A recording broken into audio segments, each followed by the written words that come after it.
Afternoon to my friends on Facebook, and good afternoon to my friends on YouTube. Thanks a lot for being here today.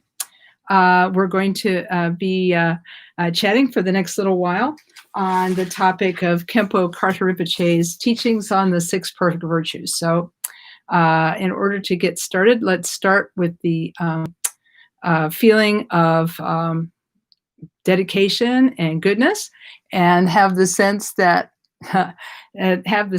we are dedicating this session to the benefit of all sentient beings. I'll recite the 4-line refuge prayer, which if you are familiar with it, you can chant along. And if it's a prayer with which you're unfamiliar, you can join in your heart and in your mind, thinking that you dedicate this practice to the benefit of all sentient beings.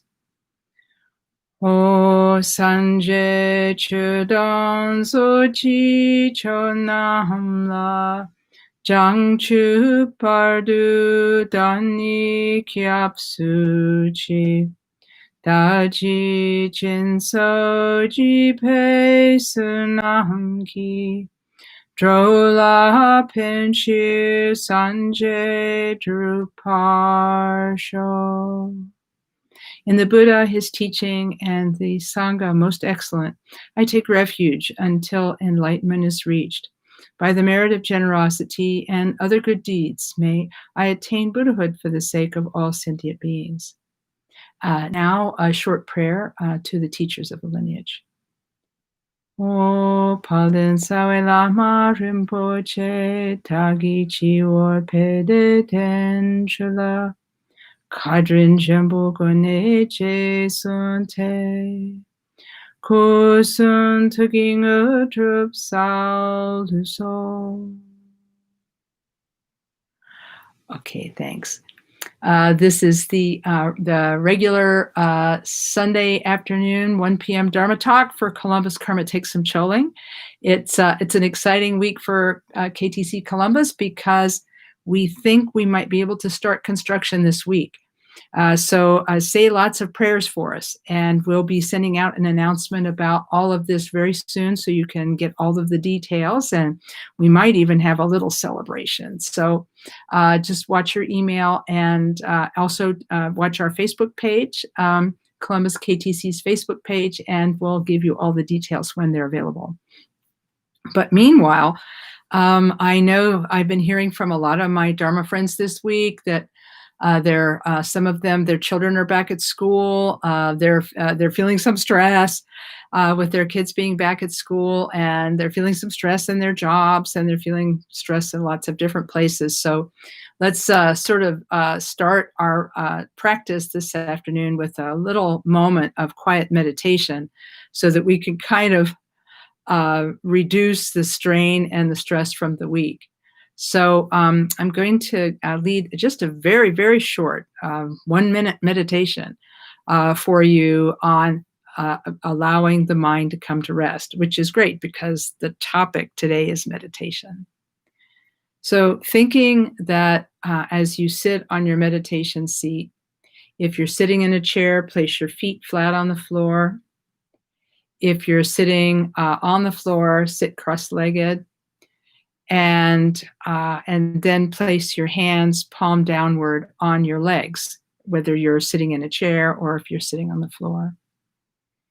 You can bring up the center breastbone and just bring it up a bit, and that'll give you nice shoulders that are straight but not hunched. You can tuck your chin in slightly. You can either close your eyes lightly or lightly open your eyes, gazing at the area in front of you. You're not looking at anything. You have what I would call a diffuse gaze. So that's a little bit about the physical. Now, in terms of the mental aspect of practice, you can actually make a mental aspiration that your practice be of benefit to all sentient beings.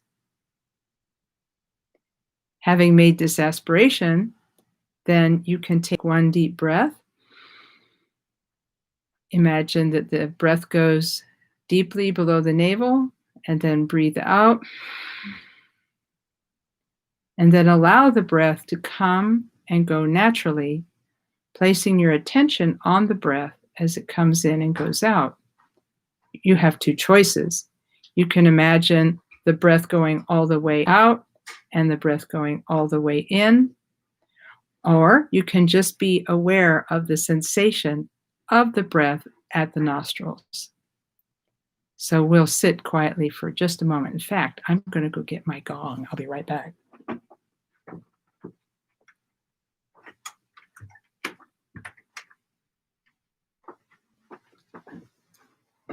I have a meditation gong I got this week.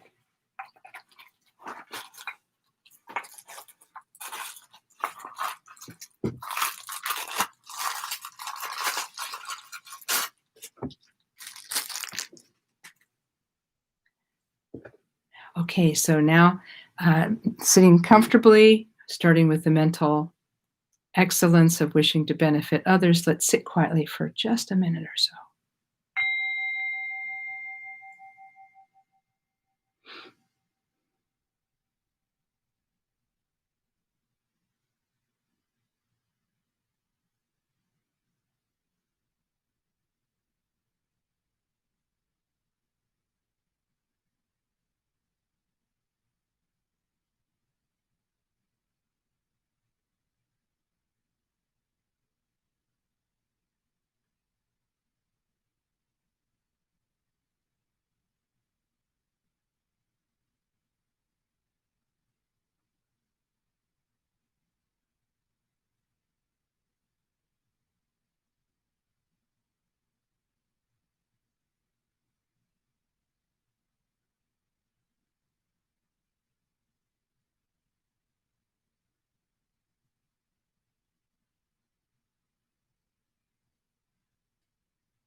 Okay, that's just a little bit of meditation to start with.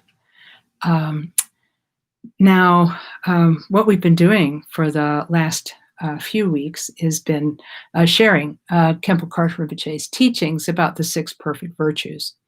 And if you remember, the six perfect virtues are virtues that we consciously cultivate as part of the Mahayana Buddhist path.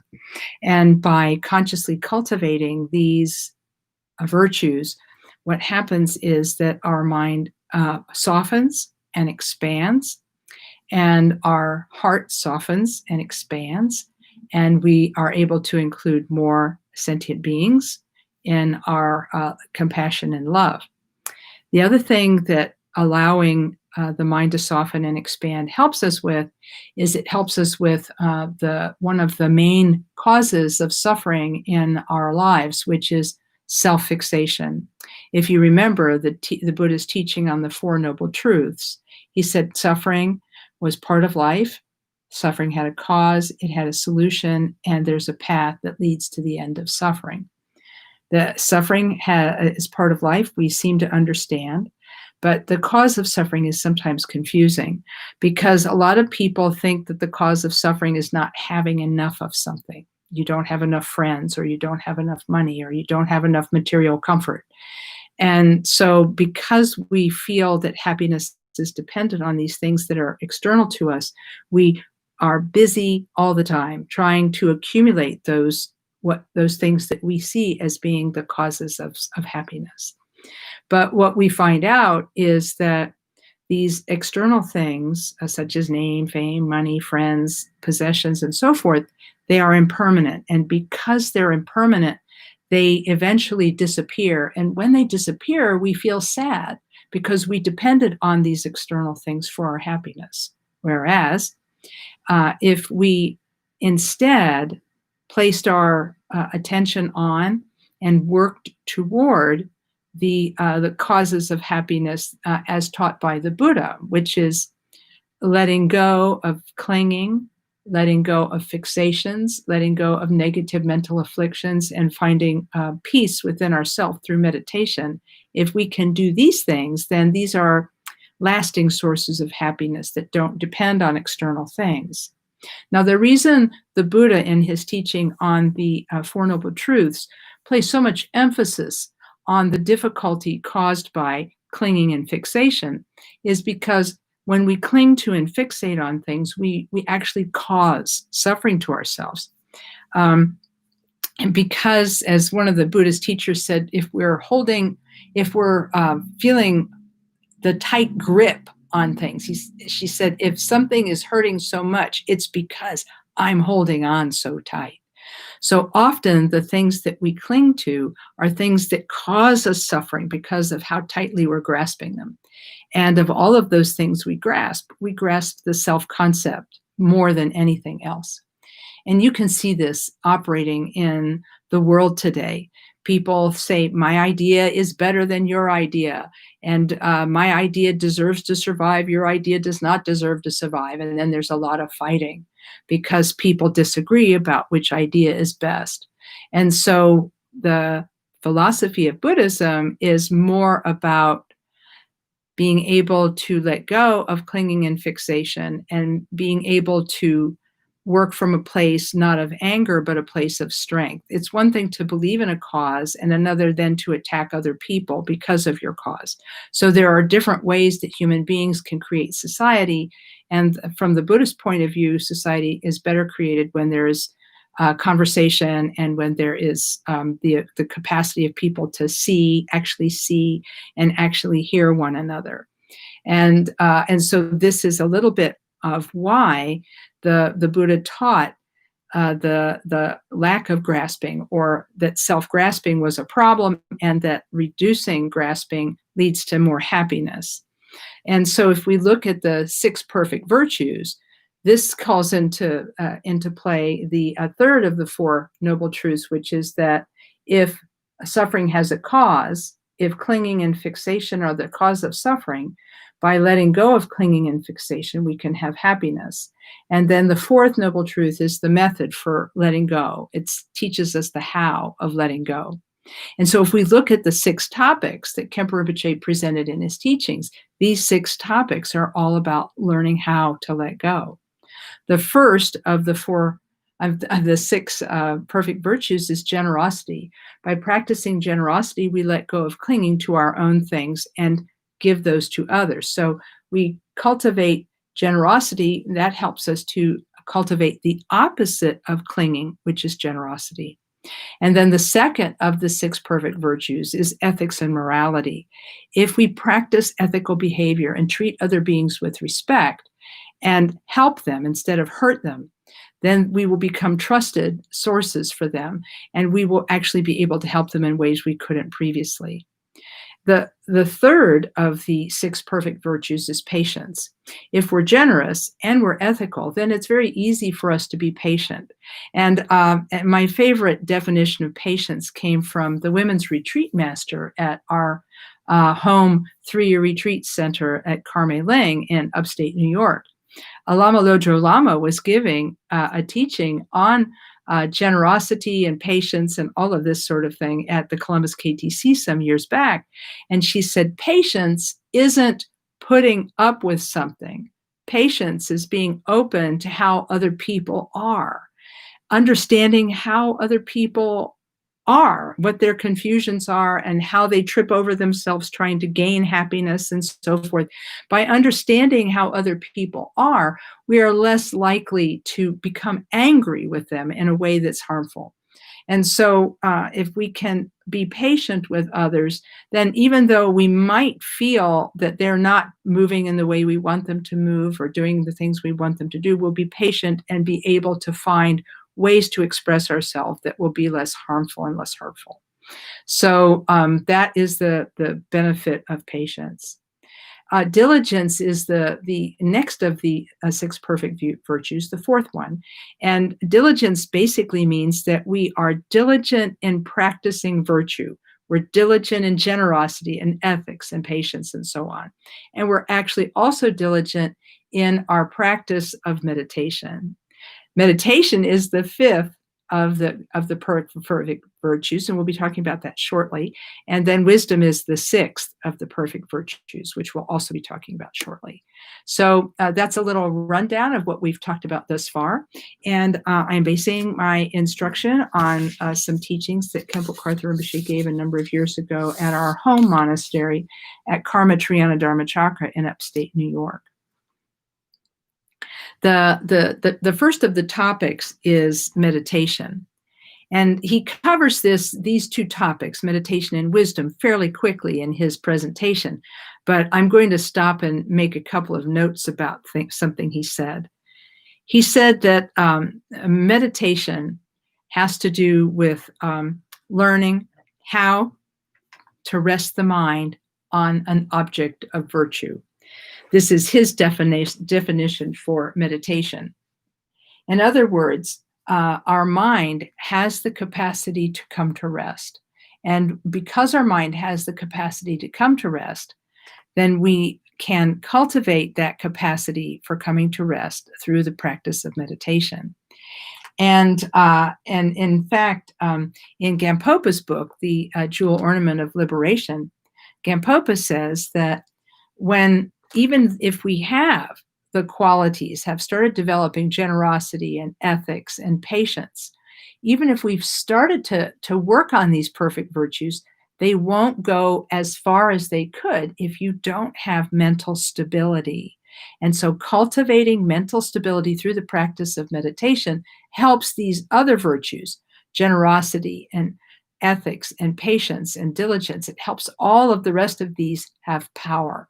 And so as a result, Gampopa is quoting from the sutras that say that when our minds are busy, when we have busy minds, they go here and there and everywhere. I guess you could say they're bouncing off the walls.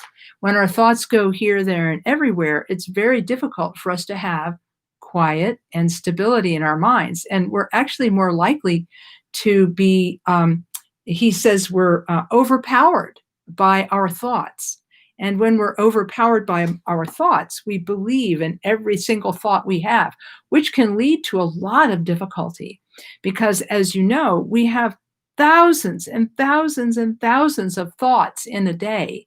And if we give all of them equal weight, then we're always going to be busy and busy and busy. I think that it is one of the difficulties of our age that because of the internet and because of smart technology and phones and tablets and so forth, I think our attention span is shorter than ever. And so as a result, we're bouncing off the walls all the time because with the aid and help of our technology. It's almost like a perfect storm for confusion. We're overpowered by those thoughts. And if we are overpowered by every thought and every voice that is in our head has equal weight, we won't know what to do in just about any circumstance. And I think this is what a couple of people, I've read a little bit about the complexities of the internet.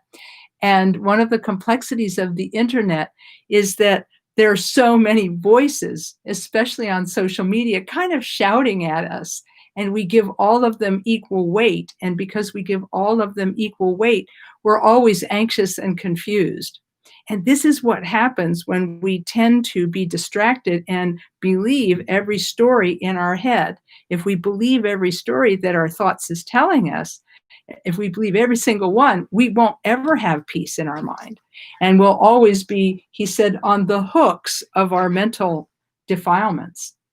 And so, in other words, it will bring out the worst in us. Lack of stability, mental stability will bring out the worst in us. And so we owe it to ourselves to practice meditation, to bring about more mental stability and the capacity to rest our minds and to be attentive only to the things that are important. So Khenpo Rinpoche puts it this way. He said, if we can rest our mind on a chosen object and become less and less distracted by thoughts, which is the work of meditation, he said, we will actually have more workability in our minds. And I think that this is a key piece, because right now our minds don't feel workable. Sometimes our minds feel out of control. And so through the practice of meditation, where we practice placing our attention on an object, whether it's the breath or an object that we place on a table in front of us, and then place our visual attention on that item, and then bring our attention back to the visual item again and again, or whether it's the breath and we bring back our attention to the breath again and again and again. Every time we bring our attention back to the object and let go of thoughts and distractions, we actually cultivate a more stable mind. And as our mind becomes more stable, it becomes more workable because it is more under our control and less under the control of chance. And so we lack this outcome, this beneficial outcome of stability, Rinpoche says, because our mind's innate capacity for peaceful clarity and peaceful lucidity is obscured by mind's disturbance and distraction and agitation.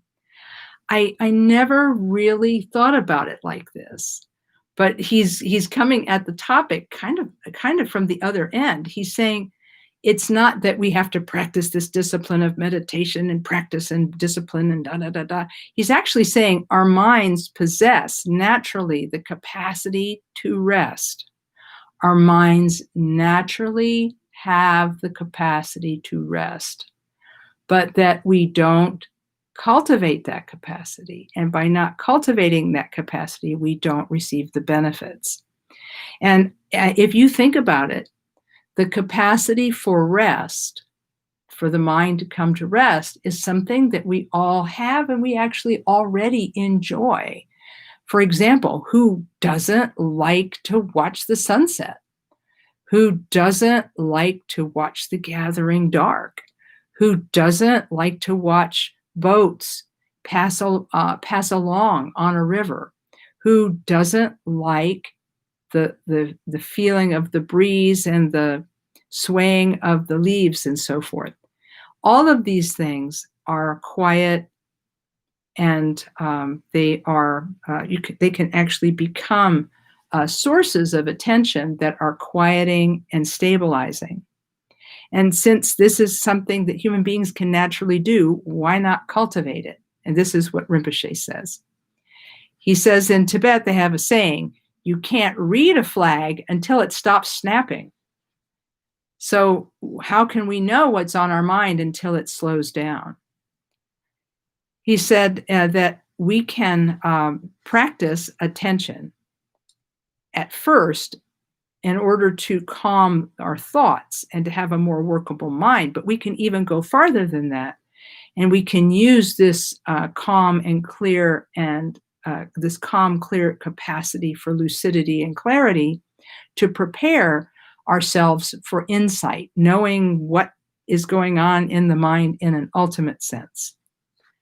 And Khenpo Rinpoche said that what we are doing when we do quiet sitting is bringing the mind to rest. That kind of meditation is called shamatha, or tranquility. But shamatha by itself does not lead to Buddhahood. What shamatha does is pacify mental afflictions. And by pacifying mental afflictions, it allows the mind to rest. And by allowing the mind to rest, it has the capacity to experience itself, which is the practice of vipassana, or insight. And he said, what is the purpose of vipassana, or insight? He says, it is the gradual uncovering of our Buddha nature, the gradual uncovering of our own innate capacity for mind to know itself. He said, the wisdom of our Buddha nature is innate. It is not something that's imported from the outside. We don't have to somehow get it. It's actually naturally part of our minds. But he said, it is not composite. In other words, it's not a material thing we can grasp. However, it can be revealed. Our wisdom is innate, and it can be revealed. It produces, he said, special insight, into seeing something we have never seen before. Meditation on the mind does not create something. It's seeing something within our mind that was always there. We don't see that which is in our mind because it is obscured. It's like the sky during the day and the sky during the night. At night, the sun's light is covered by and blocked out by the movement of our planet. And at dawn, there is no sun that is created. It is merely revealed. And it is, and this attainment of recognition of one's Buddha nature is he says, an irrevocable result from meditation. So how is meditation done? Well, the little instruction that I gave at the front here is a bit of a clue to how we cultivate this shamatha, or calm abiding. We place the body in a comfortable position. We place our attention on our motivation, having the motivation to benefit others. Take that one deep breath at the beginning and then allow the breath to come and go naturally. For breath awareness meditation, you follow the breath going in and follow the breath coming out. But what happens when you notice that a thought has arisen in your mind and distracted you from paying attention to the breath? What do you do then? The technique that Khenpo Rinpoche taught us, somebody nicknamed it touch and let go, that the method that he taught us is that when we are distracted by a thought momentarily, we're sort of become fascinated. We become fascinated with the thought. We're sort of reborn in the world of that thought, and we think those thoughts, and we go to those places, and we maybe have a daydream. We maybe build our dream house. Maybe we solve a problem at work, and then suddenly we realize that we have not been paying attention to the breath, and we have not been meditating. So what happens then is that the technique goes like this. You notice the thought that has distracted you. You can even label it thinking. You let go of the distraction, and then you return your attention to the breath and think of that return as a fresh start. So you notice, label, thinking, let it go, and then return to the breath for a fresh start. And by doing this over and over again, noticing, letting go, and returning over and over again, we learn how to let go of a thought. We learn how to let go of a single thought. Like I say, it could be a thought of something that happened yesterday. It could be a thought of something that's going to happen tomorrow. But what we do in the practice is we notice it, we label it, we let go of it, and then we return our attention for a fresh start. And the reason I'd say I call this a fresh start is because often people will get the mistaken understanding, they will get the mistaken thought that meditation is about clearing your mind so you don't have any thoughts. But that's not the function of meditation. In fact, Khenpo Karthar Rinpoche said, he said it's impossible to make your thoughts go away. It's impossible to have no thoughts. It's impossible. So he said, what you need to do is learn how to work with the thoughts that arise. There can be, there's always a gap, he said, between thoughts. And yes, the gap between thoughts can get larger and larger and larger. And when thoughts attempt to arise, we can see them and not follow them. And so there are techniques that will have us have the experience of having fewer thoughts, but our mind is not stopping thought. So what Rinpoche recommended that we do is instead place our attention on the breath and then place our attention on returning to the breath. And he said you have to do this with a lot of gentleness and kindness, so that you cultivate gentleness and kindness toward yourself while you're practicing meditation. So that gentleness carries through and makes it possible for you to meditate a little longer. Because often what will happen is when we learn to meditate, we come up with a rigid understanding like, oh, I have to have no thought. I have to have no thought. I must not think. I must not think. And then, of course, what happens is we have more thoughts. Khenpo Rinpoche said that approach, actually putting pressure on the mind, actually creates more thoughts. So it's better to start with a lighter touch on your attention, a lighter touch on the object of your meditation. And so by placing your attention on the breath like this and just letting it stay there, it will stay for a short time, then it will wander, and then you'll bring it back. And then it will wander, and then you'll bring it back. And this process will happen over and over again. Hopefully this will be helpful to you. So we have a little bit of time here. So I'm going to take another short meditation break and do another little 1-minute meditation with you. And then I'll talk about the final topic in the 6 perfect virtues, which is the topic of wisdom. So once again, if you're sitting in a chair, placing your feet flat on the floor, hands palm downward on your legs. If you're sitting cross-legged on the floor, you can put your hands palm downward on the legs. You can hold the shoulders up by moving the breastbone up, and the chin can be tucked in slightly. The eyes can either be closed or cast downward, gazing.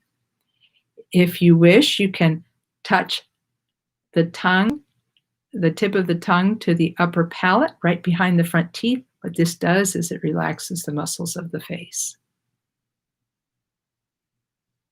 So we think about our motivation for practice, the excellent motivation of wishing that our practice benefits others. And then we start with 1 deep breath and breathing out, and then allowing the breath to come and go naturally, placing the attention on the breath as it goes out and comes in, or just being attentive to the movement of the air at the nostrils. We'll meditate for just a moment or two.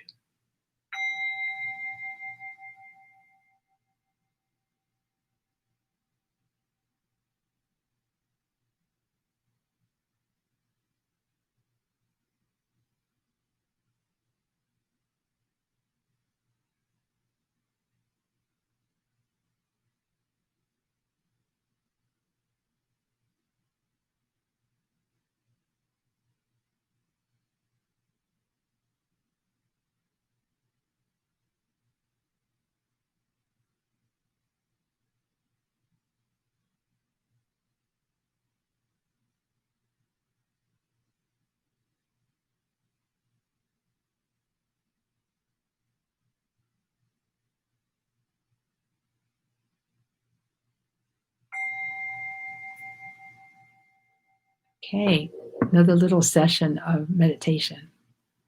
What I'd like to encourage people to do is I'd like to encourage you, if you have questions about meditation, to go ahead. If you're on the Facebook, in the Facebook audience, you can type these questions into chat.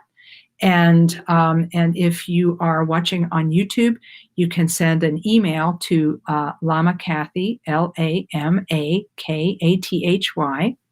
at Columbus, KTC.org. And I'll get your question, and then I'll answer them. I'll answer them via email to people who write me email, and I'll answer via Facebook for people who write questions on Facebook. So if you have any questions about your meditation practice, if it's going well, if you have a problem, just type them into chat, and I'll answer them at the conclusion of our live stream today. So you can see, by doing meditation as a practice, if we do a little bit, even just a little bit of meditation, we feel a little more clarity in our minds. And this actually helps us to practice the other virtues. If we are more aware of our thoughts, we can practice generosity with more of a conscious intention. Same for ethics, same for patience, diligence, and so on. If we have more presence of mind and slow down the processes of thought, by slowing things down, we have more of a base of strength and stability from which to act and respond to the things that happen in our everyday life. And then we can also go on and use shamatha, or this tranquility meditation, as a basis for learning compassion meditation, which is something we'll talk about in another talk. So what happens when we practice a shamatha? When we practice shamatha, we can begin to see and correct our errors in thinking. We can actually say, well, wait a minute, I don't have to believe this, or I don't have to think like this, or I don't have to feel like this. I can actually choose to think and feel differently. And in this way, it actually can bring a little more freedom to ourselves. And so in this way, we get to know ourselves a little better. And knowing ourselves a little better, we can make better choices about what to do with our thoughts, feelings, and emotions, what to invest in. I have a friend who's a psychotherapist, and what she told me was that a lot of anxiety and depression can be attributed to focusing on and thinking about and emphasizing all of the wrong things, focusing on our fears, making the fears bigger, focusing on our anger, making our anger bigger, and so forth and so on. But if we learn how to let go of even just one thought in meditation, just one big, ugly, hairy thought, if we can let go of just one thought in meditation, that means we have the potential to let go of more than one thought. We have the potential to let go of theoretically, any thought. And so by doing this over and over and over again, training in this way, we make our mind strong. And then by doing that, we give ourselves some room, some space. Our blood pressure hopefully goes down. Our heart rate hopefully goes down. And we can begin to make better decisions about what we're going to be attentive to and what we're going to do. So the chapter, the final chapter in the practice of the six perfections, the final part of Rinpoche's presentation, was wisdom. He said there are two kinds of wisdom. There's worldly wisdom and there is transcendent wisdom. And he said worldly wisdom covers such things as mathematics and science and medicine. He said there are endless topics that a person can study in this world, and worldly wisdom can help us, but it won't actually free us from the cycle of cyclic existence, the cycle of birth, death, and rebirth that the Buddha called samsara. The only kind of wisdom that will get us off of the wheel of samsara is the inner wisdom, the inner knowledge of our own basic nature. Those of you who've read a little bit about Buddhism know that the Buddha described our mind as being non-material. In other words, the mind is not made of atoms or molecules. And yet, even though it is not a material thing, it's not nothing because it experiences the world. The mind is what we use to experience the world. All of the feelings we've ever had arise in our mind. All of the emotions we've ever had arise in our mind. All of the experiences, happy and sad, that we've ever had arise in our mind. Even the things we own, such as my brand new meditation gong, these only actually sort of exist in our mind. I don't own this object, but what I own is my impression of this object. And so in this way, because the mind is the seat of all experience, if we need to work with our experience of the world, we work with the mind. And so in Gampopa's presentation on the jewel ornament of liberation, he says that the other five perfections are, he said, like sightless people wandering without a guide until they're informed by wisdom. And so wisdom is that what is that which arises from within our state of meditation. So when Khenpo Rinpoche in his book Dharma Paths talks about the two kinds of wisdom, he says there's no end to worldly wisdom, and it's wonderful. And worldly wisdom can help us live more comfortably in samsara, but worldly wisdom is not a remedy for the suffering for samsara itself. It can make it more comfy for us in samsara, but it can't be the remedy for samsara itself. For that, we have to actually turn the mind within and have it regard itself to see how the mind creates our experience. And so And so in the jewel ornament, Gampopa says, wisdom will not arise of its own accord. But he says, for example, a small amount of wood might be ignited with a fire, but it will never become a powerful, enduring blaze. Yet, if we add a good quantity of extremely dry branches, if they are added, then it can make a mighty, long-lasting blaze.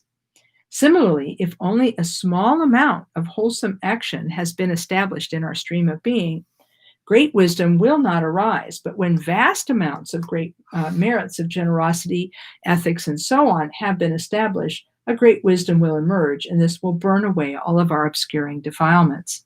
So, in other words, the function of all of the previous paramitas, generosity, and ethics, and patience, diligence, and meditation, the function of all of these is to saturate our being with virtue. And by saturating our being with virtuous thoughts, virtuous words, virtuous deeds, by completely saturating ourselves with these, we actually create within ourselves I guess you could say, the atmosphere for wisdom to arise. And so, in other words, by doing the first 5 paramitas, we create the atmosphere for realizing our Buddha nature, which is the flowering of the final of the 6 paramitas. So you could say in some ways that the first 5 perfections aren't truly perfect until we accomplish wisdom, because they're still led by our confusion and impacted by our confusion. But you could also say that the first 5 paramitas lead to wisdom. So you need the first 5 in order to accomplish the 6th. And then once you accomplish the 6th, wisdom, then it informs and makes the previous 5 absolutely perfect. In Khenpo Rinpoche's teaching on this, he says, what happens when we practice a shamatha, meditation, quiet sitting meditation, is our mind comes to rest. And then we can begin to practice the techniques of allowing the mind to meditate upon itself.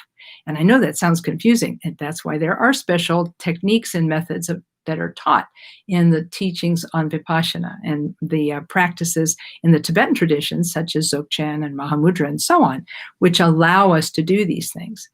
But all of these things eventually bring about what Rinpoche said was, he said, you experience your mind in a way that is direct and pure, and you've never experienced it that way before. He said, you'll know when you've gotten there, because he said, you will feel this overwhelming compassion for other sentient beings who have not realized what you have understood.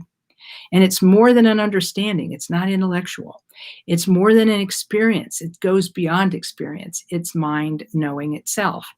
And this is why it's called the perfection of wisdom, because once we learn how to practice these forms of meditation, wisdom arises from the states of meditation that we undertake in these practices. So wisdom arises from within our states of meditation on shamatha and vipassana.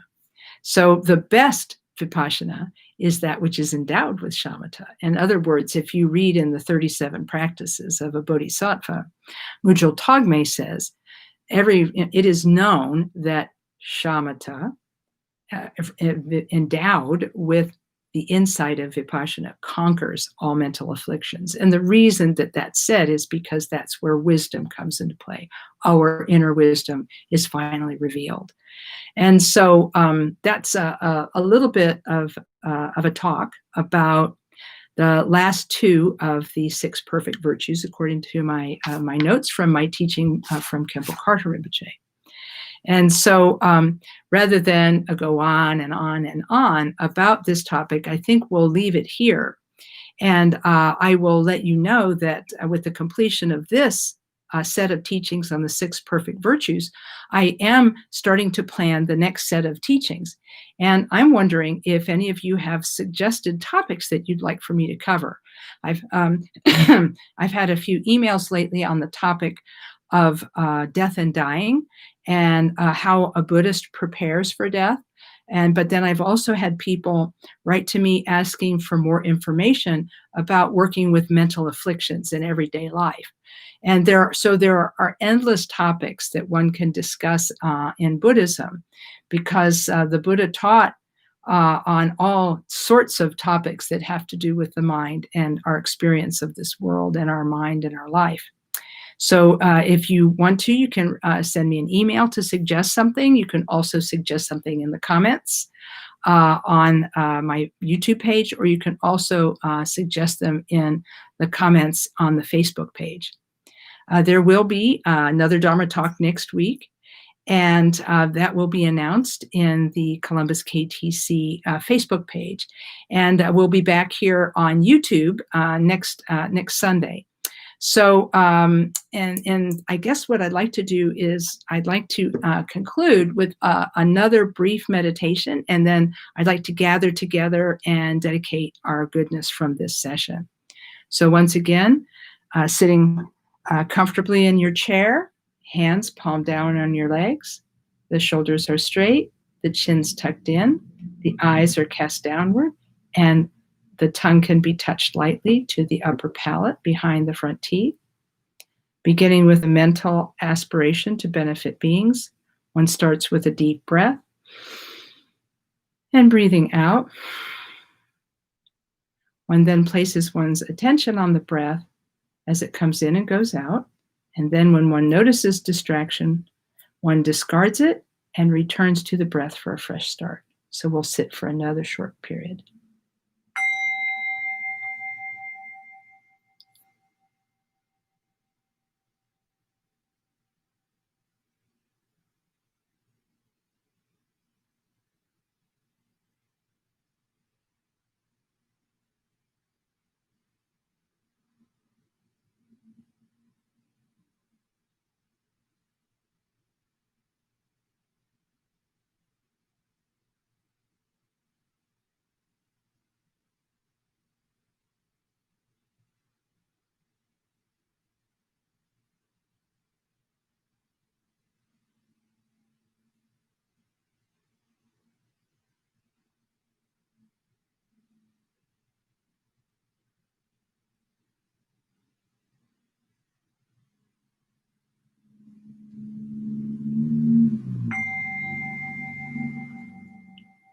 Okay. Thanks a lot for joining for meditation and for a talk today. And again, if you have any questions, make sure you can email me or you can send them to the Facebook page, and I'll answer them like right away. I'll be working on questions for the next 20 minutes or so. So I'll be watching for your emails and answering your questions. Meanwhile, do your best this week to try to fit in at least a little bit of meditation every day. If you can do a little bit of practice every day, this would be really, really good. And it's great to see you. I see people saying hi to me on Facebook, and thanks very much. And I see people liking on YouTube, so thank you very much. And it's my hope that these talks are useful, and I am looking forward to coming back and giving you more talks later. So let's dedicate the merit. We'll dedicate the merit of this session to all suffering beings, making the aspiration that they're free from suffering, come to happiness, and then to awakening. And coming to awakening, may they benefit all sentient beings. I'll recite a short prayer in English. Through this merit, may all achieve the omniscience of Buddhahood. May it defeat our common enemy, wrongdoing. From the stormy waves of birth, old age, sickness, and death, from the ocean of samsara, may we free all beings. May we free all beings. May we free all beings. Okay, thanks, and we'll be seeing you next time. Okay, and